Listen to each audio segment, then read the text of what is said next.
Good morning, guys. So something I wanted to touch upon today quite quickly is this concept of and I think I've said this quite a few times, strategies and when we're using them. So in fact I said this on Monday, so this is pretty much a follow on, if you like. We should not be pitching strategies or interventions to a child's diagnosis, to a child's label, to a child's behaviour. We need to be supporting children with their presenting needs for them as an individual. So coming back to, I think I mentioned this on Monday, let's go with anxiety. Really common at the minute, really prevalent across the whole school context, whether that's your staff, your parents, your carers, children, prevalent across everybody at the minute. You're not looking to develop a bunch of strategies to help anxiety. That's what we're not doing, because A and B person with anxiety will be experiencing it very differently. What we are looking to do is to support that person, that child, that young person, that member of staff, whoever they are. We're looking to support them with how to better manage their anxiety. So don't just assume that because you've seen somewhere that this strategy helps people with anxiety, that it will help everybody with anxiety. That's not the case. Get to know the individual, get to know the people that you're working with, the children, young people that you're working with, and work out what is going to be the most impactful and helpful for them to manage their own needs, whether that's their anxiety, whether that's behaviours that harm, whether that's suicidal ideation. Figure out what's going to help support them and their needs. Don't pitch your strategies and interventions to a label, to a diagnosis, or to a behaviour. This come about because of a bit of a really quick conversation, but something I got quite, I always say passionate, something that I got quite passionate about. And it was around, it stemmed from a child or young person who was engaging in behaviours that harm.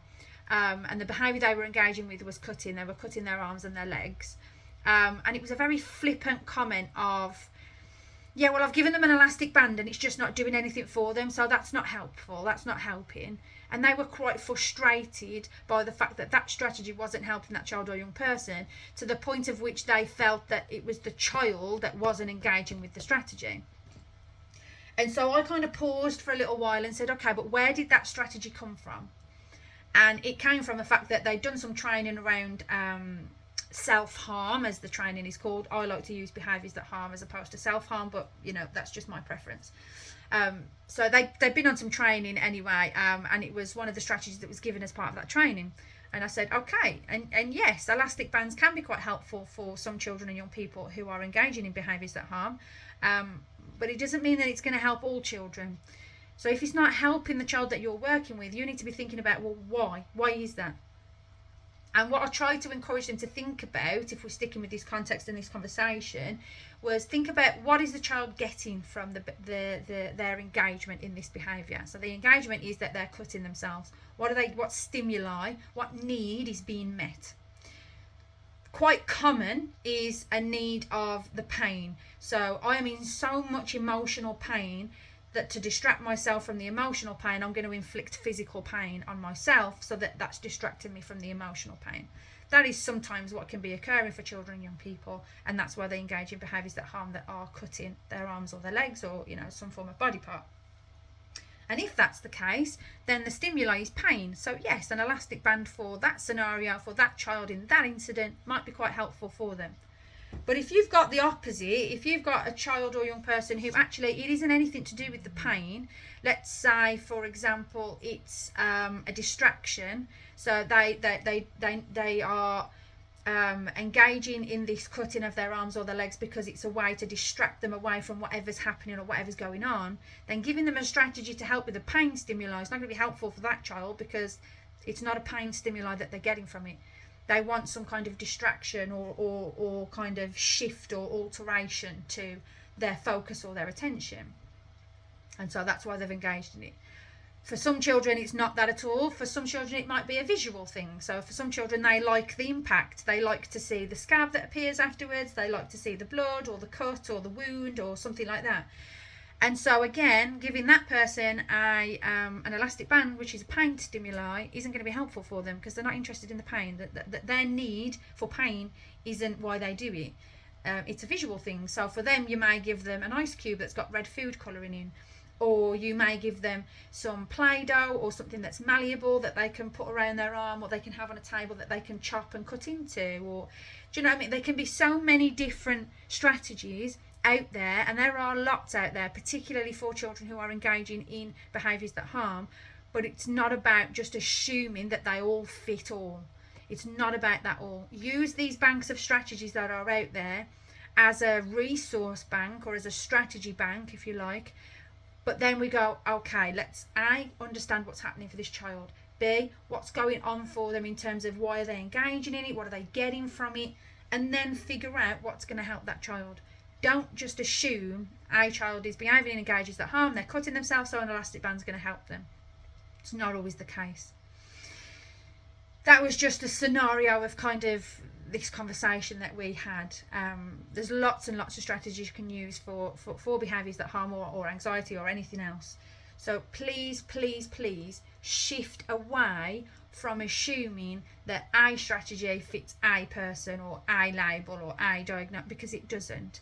We must be supporting children to help them manage their presenting need, not their label of anxiety, autism, I don't know, anything like that, because that is not how it works. We are all individuals. There might be 10, 15 people in a room who all have generalised anxiety, but how it impacts them, how it manifests within them, their experiences of it is all going to be different. So strategies, resources and support for them is all going to be different.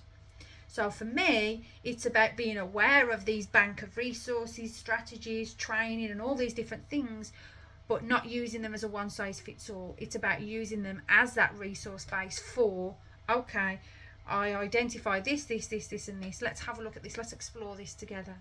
And ultimately, another really, really important thing, which again I said on Monday, is you're not doing it to them, you're doing it with them. Okay?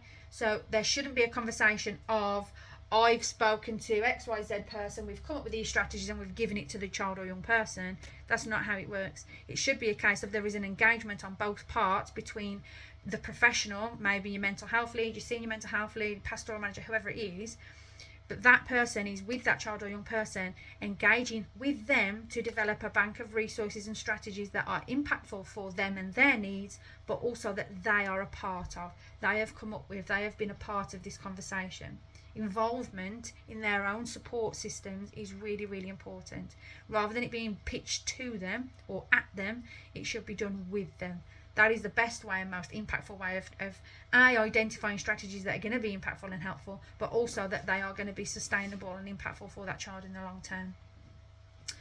As always, a little bit of a passionate one there for me.